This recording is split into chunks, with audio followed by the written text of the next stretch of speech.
This channel does not promote any violent, harmful, or illegal activities. All content provided by this channel is meant for an educational purpose only. UEM Jaipur is a perfect target for prospective students aspiring for good jobs, good education with future-ready skills. শহর কলকাতায় আবার গুলি চলেছে, সেটাও আবার কসবায়। কাউন্সিলরের বাড়ি থেকে কয়েকশো মিটার দূরে এই গুলি চালানোর মতো ঘটনা।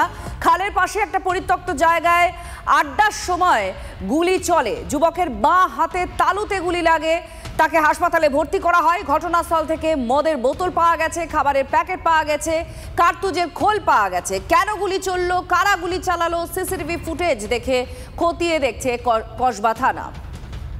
সোমা আমাদের প্রতিনিধি আমাদের সঙ্গে আছেন, আরো বিস্তারিতভাবে জানাচ্ছেন। সোমা, আবার গুলি চললো শহর কলকাতায়, সেটা আবার কসবা। এত কিছু এখন ঘটনা বা ইনফরমেশন আমরা দিলাম দর্শকদের, আর কি পাওয়া যাচ্ছে? পুলিশ আপাতত প্রাথমিকভাবে কি মনে করছে, কারা করলো, কি হয়েছে? দেখো, এই যে গুলি চালানোর ঘটনা তা নিয়ে কিন্তু তদন্ত শুরু করেছে কসবা থানার পুলিশ। গতকাল রাত 11টার সময় এই ঘটনা ঘটেছে। তারপর কিন্তু পুলিশ এলাকার সিসিটিভির ফুটেজ সেগুলো সংগ্রহ করছে। ওখানে কারা কারা ছিল, কি ঘটনা ঘটেছিল সেটা কিন্তু তারা দেখার চেষ্টা করছেন। এই মুহূর্তে আমার সঙ্গে রয়েছে অভিজিৎ নাইয়ার মা, অর্থাৎ যে যুবকের হাতে গুলি লেগেছে তার মা রয়েছে। পুলিশ একদিকে তদন্ত শুরু করেছে যে কি ঘটনা ঘটেছে। আপনার ছেলে এখন কেমন আছে?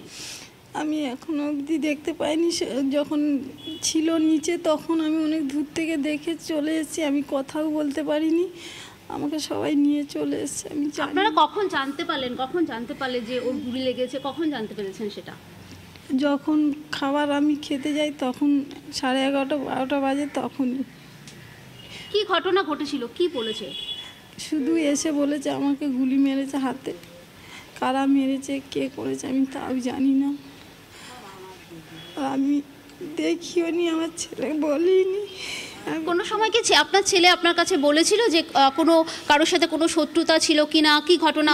এবং যেখানে ঘটনাটা ঘটেছে সেখানেই কি ও প্রায় সময় যেত, ওখানে ওই বন্ধুদের সঙ্গে আড্ডা মারত? আমি তাও জানি না কোন বন্ধুদের সঙ্গে মেশে, কার সাথে মেশে আমি তাও জানি না,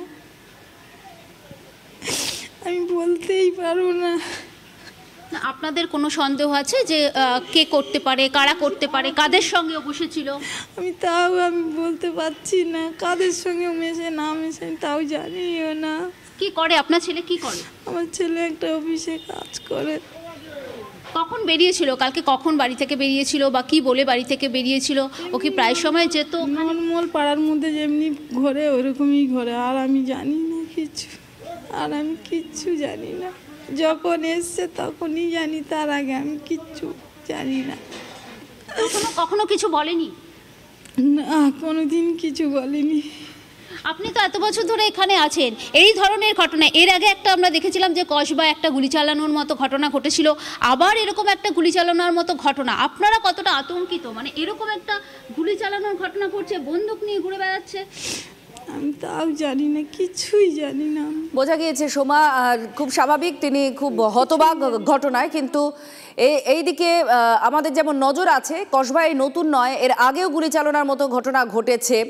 কাউন্সিলরের বাড়ি থেকে যে ঘটনাস্থলে এই গুলি চালনার ঘটনা ঘটেছে সেটা কাউন্সিলর সুশান্ত ঘোষের বাড়ি থেকে কয়েকশো মিটার দূরেই। কারা গুলি চালালো, কি হচ্ছিল, আড্ডা যারা দিচ্ছিল তাদের কাছে বন্দুক এতটাই বা অস্ত্র এতটাই সহজলভ্য হয়ে গেছে যে তারা সেই অস্ত্র ব্যবহারও করছে আড্ডার মধ্যে। এই পুরো বিষয়টাই এখন তদন্ত করে দেখছে পুলিশ। এলাকায় কাদের কাছে এরকম অস্ত্র আছে বা কি, সিসিটিভির ফুটেজ খতিয়ে দেখা হচ্ছে যে ঠিক কি হয়েছে, কি হয়েছিল ওই সময় যে গুলি চালনার মতো ঘটনা ঘটলো। 11টা 12:15 এরকম হবে। আমরা ঘরে ছিলাম, সবাই খেতে বসেছিলাম, হঠাৎ দেখছি ভাই দৌড়ে দৌড়ে গলিতে ঢুকলে দেখছি ওর হাত থেকে ব্লাড বেরোচ্ছে। তো আমাদের আরও কেউ মানে আশেপাশে কাকিমা দাদা সবাই নিয়ে গেলাম হসপিটালে, ভর্তি করলাম। তারপরে জানতে পেলাম যে ওর হাতে গুলি লেগেছে। এই কসবা, যে কসবার কাউন্সিলর হচ্ছেন সুশান্ত ঘোষ। আপনাদের সেই নাম এবং ছবি মনেও আছে, আপনারা মনে করতে পারবেন। সেই ছবি আপনাদের আমরা দেখাবো যে সুশান্ত ঘোষ যখন বসেছিলেন তখন তার উপরেও গুলি চালনার মতো ঘটনা ঘটেছিল। একদম ডান দিকে সেই ঘটনার দিনের মুহূর্ত আমরা দেখাচ্ছি আপনাদের। অর্থাৎ এই কসবায় যে গুলি চালনার ঘটনা এটা নতুন নয়, এর আগে ঘটেছে, সেটাও আবার কাউন্সিলরকে মারার চেষ্টা একটা করা হয়েছিল সেই ছবি, এবং তার তদন্ত গ্রেফতারও করা হয়। বিভিন্ন জায়গায় পুলিশ যায় এবং তারপর গ্রেফতার করতে পারে যে গুলি চালিয়েছে।